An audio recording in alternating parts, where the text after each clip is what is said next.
नमस्कार, मेरा नाम पुनीत है। खबर तो आप लोगों तक पहुंच ही गई होगी कि नीट यूजी 2026 का जो एग्ज़ाम है वो लीक हो चुका है, पेपर लीक हो चुका है और एग्ज़ाम कैंसिल हो चुकी है।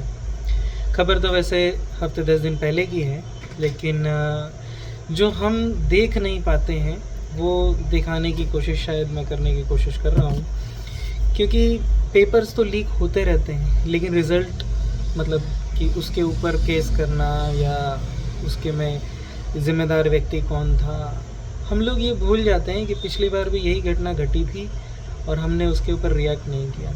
अपने बच्चों को जुआ खेलने पे मजबूर किया हमने। जब हम ये जानते हैं कि पिछली बार कोई परीक्षा हुई थी और उस परीक्षा में पेपर लीक हुआ था और वो परीक्षा रद्द हुई थी, दोबारा वो परीक्षा कब होगी या नहीं भी होगी या होती भी है, हमने कभी ये सवाल नहीं पूछा कि उसका क्या हुआ, और अगर उसका कुछ नहीं हुआ तो आगे जो हो रहा है उसका क्या होगा। हमें हमारे बच्चों के समय की कोई कीमत ही नहीं। एक तरीके से देखा जाए तो हमने अपने बच्चे बेच दिए। किसको, ये मैं नहीं बता सकता। ये आपको पता करना है कि आप अपने बच्चों का जीवन किस मुताबिक जीवाना चाहते हैं, किस तरीके का वो जीवन जिए, ये आप तय करेंगे। और ये शायद आप तय कर ही रहे हैं और उस तय करने में अपने बच्चों का जीवन आपने जुए में झोंक दिया। लगातार कई सालों से कुछ लोग हैं जो हमें ये बताने की कोशिश कर रहे हैं कि आने वाला समय इस तरीके का होगा।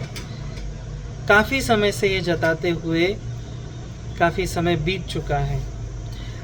अब माँ बाप तो जग नहीं रहे हैं, बच्चों से बात करना चाहते हैं कि बच्चों आप आंखें खोलो। अब तक जो किताबों में मुंडी गड़ा के रखी थी उस मुंडी को थोड़ा सा ऊपर उठाओ, देखो आपके चारों तरफ क्या हो रहा है। सीबीएसई बोर्ड में अभी नीट का पेपर हुआ लीक, फिर एसएससी का पेपर लीक, फिर यूपीएससी का लीक।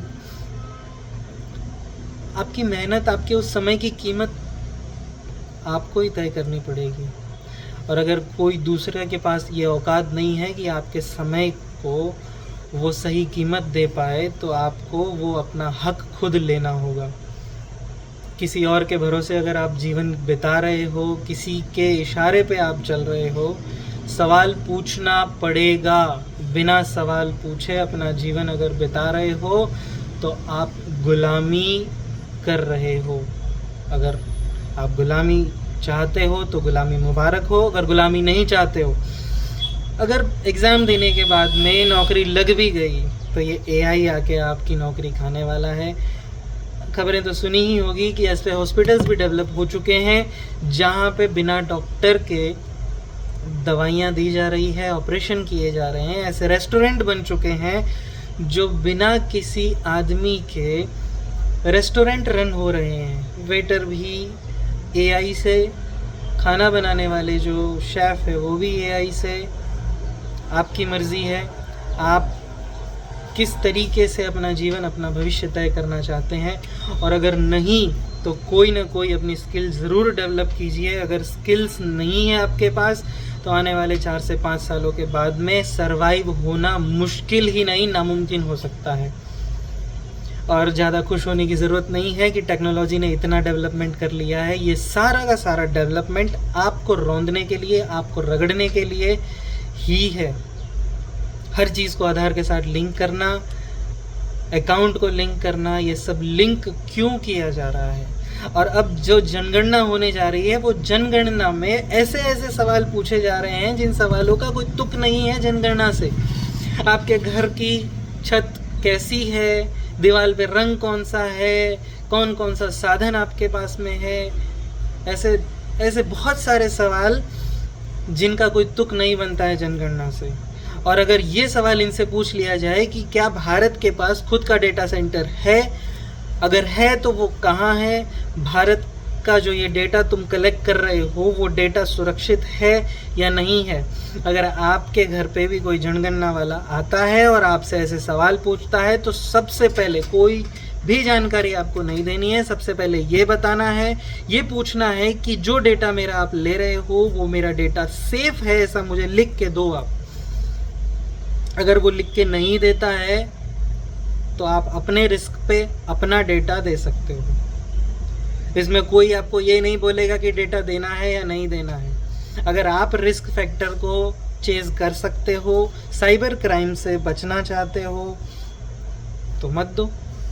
और अगर आप चाहते हो कि कोई ना कोई भाइयों और बहनों करके हमें बेवकूफ़ बनाता जाए तो बिल्कुल आप अपनी सारी चीज़ें उन्हें दे सकते हो। जिन लोगों ने पिछले साल मतलब पिछले कुछ सालों में जो वैक्सीन डाली थी वो ली है तो उसे डिटॉक्स कराना बहुत ज़रूरी है, क्योंकि आप अपने आसपास लोगों को गिरता हुआ देख चुके हो।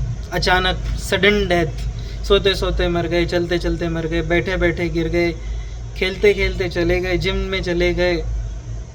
ऐसी बहुत सी मौतें आपने देखी होगी। अगर आपने वो वैक्सीन ली थी और अभी तक डिटॉक्स नहीं करवाया और भगवान की कृपा से अभी तक ये सांसें चल रही है तो कृपया करके उसे डिटॉक्स करवा लीजिए।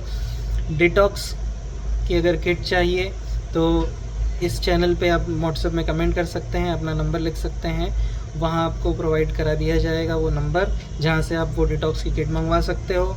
बाकी मर्ज़ी आपकी है, आप भी डायरेक्ट टिकट कटवा के जाना चाहते हैं तो भी नहीं। तो कहने का मतलब जो है, युद्ध आप अगर अपने लिए खुद नहीं लड़ोगे तो कोई और आपके लिए लड़ने आने वाला नहीं है। इस देश के बच्चों से मैं बात करना चाहता हूँ, बच्चों को ये साफ तौर पे कहना चाहता हूँ कि अगर किसी भी सरकारी नौकरी की लालसा में अगर जीवन बिता रहे हो तो आज से वो मेहनत या तो छोड़ दो, और अगर मेहनत कर रहे हो तो उस मेहनत को मुआवजा आपका मिले, आपकी जो मेहनत है उसको न्याय मिले, इसका भी प्रबंधन आपको ही करना है। कोई और आपके लिए मेहनत करने वाला है नहीं। जय हिंद, राम राम।